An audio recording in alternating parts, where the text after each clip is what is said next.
Let's give that a try again. Now we have the integral of 1 over 4x plus 1 dx. This isn't just x raised to a power, it's multiple terms in the denominator, so we need to come up with a different strategy. Our strategy is going to be an attempted u substitution. Let's see if it works.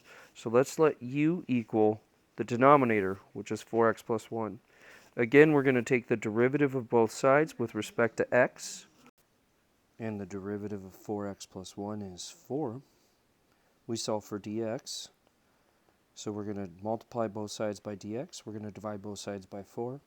We're going to have dx equals du over 4. Then remember, we're always going to substitute in for u. And we're always going to substitute in for dx. When I do that and I rewrite my original integral, I'd have the integral of 1 over, instead of 4x plus 1, that's a u. And then instead of dx, that's a du over 4. Looks like I can pull out a constant of 4, but be very careful. Remember that 4 is in the denominator. So the constant I'm actually pulling out is a 1/4 times the integral of 1 over u du. So that's 1/4. Well, the integral of 1 over u du, as we figured out in this section, is the natural log of the absolute value of u plus c. We just have that last step of back substituting for u, so I'm going to have 1/4 times the natural log of the absolute value of 4x plus 1 plus c as our final answer. If we wanted to check that answer, we would differentiate. I'd have 1/4 times 1 over 4x plus 1 times the derivative of 4x plus 1, which is a 4. The 4's would simplify, and I would end up with 1 over 4x plus 1, which is our original problem, so I know that answer is right. Let's go ahead and look at example 6 here. It says find the integral of 3x over x squared plus 4 with respect to x. Again, it doesn't look like we can separate and simplify. Nothing that we can do here. So what we want to try is a u substitution using our higher powered x terms as our u. In this case, we're going to let u equal the denominator, which is x squared plus 4. We take our derivative with respect to x at both sides. That would give us 2x on the right-hand side. If we solve for dx, we would have dx equals du over 2x. We're going to plug in for u, and we're also going to plug in for dx. We rewrite our original integral. We'd have the integral of 3x all over u, and this would be times du over 2x. So what happens? The x's simplify. We can pull out the constant multiple. The constant multiple here is a 3 on top, a 2 on bottom, so 3/2 times the integral of 1 over u du. So this would be 3/2 times the natural log of the absolute value of u plus c. Remember, the last step is to back substitute for u. Never forget, if you start with x's, you need to end with x's. So this is 3/2 times the natural log of the absolute value of x squared plus 4 plus c. We could always check our answer by differentiating, and we will quickly find out that this is the proper answer. Let's try example 7 here. It says find each indefinite integral. A is the integral of 4x squared minus 3x plus 2 all over x squared. So again, what you always want to try to do first is simplify if you can. Because this has a single term in the denominator, what I'm going to try to do is separate and simplify. So if I separate this into 3 separate integrals, it would be 4x squared all over x squared minus the integral of 3x over x squared. All of these should have a dx. And then it should be plus the integral of 2 over x squared, and that's a dx as well. Now let's look at simplifying each of those terms. In the first one, the x squared simplify, I'm left with just the integral of 4.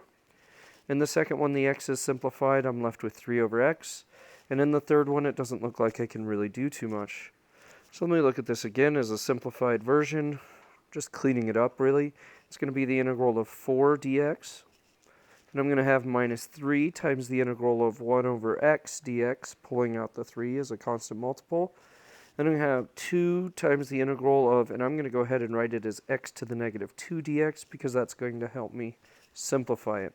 Again, if it was 2 over x, I know I'd need to use the natural log, but it is not 2 over x, it's 2 over x squared. Anytime that power is not 1 in the denominator, you need to use the power rule instead of the log rule. So the integral of 4 is 4x.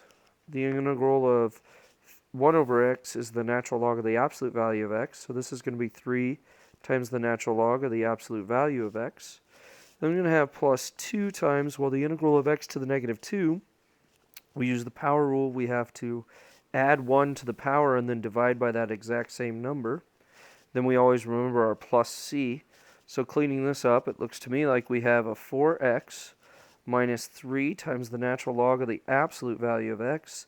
That last term would be a minus 2 over x.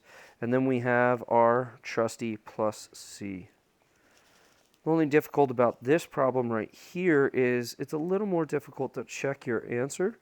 If we checked our answer, we would have 4 minus 3 over x minus, well, that would actually turn into a plus 2 over x squared. But then we'd have to combine it by getting a common denominator, and we could get the original problem. So a little more work to check our answer on this problem, but technically it is still possible. All right, let's give this last problem a go. There's a couple ways to do this last problem, but what I want to do is just try to clean it up first. I want to really make sure that we understand this. So the first thing that I'm looking at is the fact that it's e to the negative x. So first of all, the problem is the integral of 2 over e to the negative x plus 1 with respect to x. So that's the integral of 2 over e to the negative x plus 1 with respect to x. So in the denominator, I realize that that's a negative exponent. So really what I have here is the integral of 2 over, well, e to the negative x is the same thing as 1 over e to the x, and then I have a plus 1, and that's dx. Okay. So what I realize here is technically I have a compound fraction, a fraction in the numerator or denominator, a fraction over a fraction essentially. The way that I handle that whenever I have compound fractions is I get a common denominator. The way I get a common denominator is I multiply everything by the LCD on the top and bottom. So the only denominator we have is an e to the x. So what I'm going to do is multiply every term on both the top and bottom times e to the x. If I do that in the denominator, my e to the x is going to simplify and I'm going to be left with a 1. So multiplying every term on top and bottom times e to the x, it looks like on top I have 2e to the x. On bottom I'd have 1 plus e to the x. And then that's with respect to x. So now the question is where do I go from there? What do I do? Well, I have options. My options could involve potentially using a u substitution. A u substitution, the idea that I came to u substitution is because my denominator wasn't one single term, it was multiple terms. So I'm going to give this a try and see if this actually works. What if I made my entire denominator my u sub? So what if I let u equal 1 plus e to the x? Again, with u substitution, the next step is to differentiate both sides with respect to x. So I have du dx equals, well, the derivative of 1 plus e to the x is simply e to the x. And if I solve for dx here, multiply both sides by dx, divide both sides by e to the x, I'd have du over e to the x. I'm going to substitute in for u, and I'm going to substitute in for dx, and let's see what happens here when I rewrite this integral. So now this would turn into the integral of 2e to the x all over, well, instead of 1 plus e to the x, that's u. And instead of dx, I have du over e to the x. Notice what happens. Our e to the x's simplify. I can pull out the 2, so this would be 2 times the integral of 1 over u du. So that turns into 2 times, well, the integral of 1 over u du, since the variable and the differential match. This is the natural log of the absolute value of u plus c. Again, remembering that we have to back substitute for u. Looking to see what u was, it was 1 plus e to the x. So this is 2 times the natural log of the absolute value of 1 plus e to the x plus c. One thing that you might notice is they might not use absolute values in the textbook or in your online homework portion. The only reason is because e to the x, the range of e to the x is 0 to infinity. So we know that 1 plus e to the x has to be positive. And because it has to be positive, adding the absolute values is worthless. You don't need them. I'm going to go ahead and put them there. I always put them there anytime I integrate the 1 over u or the 1 over x.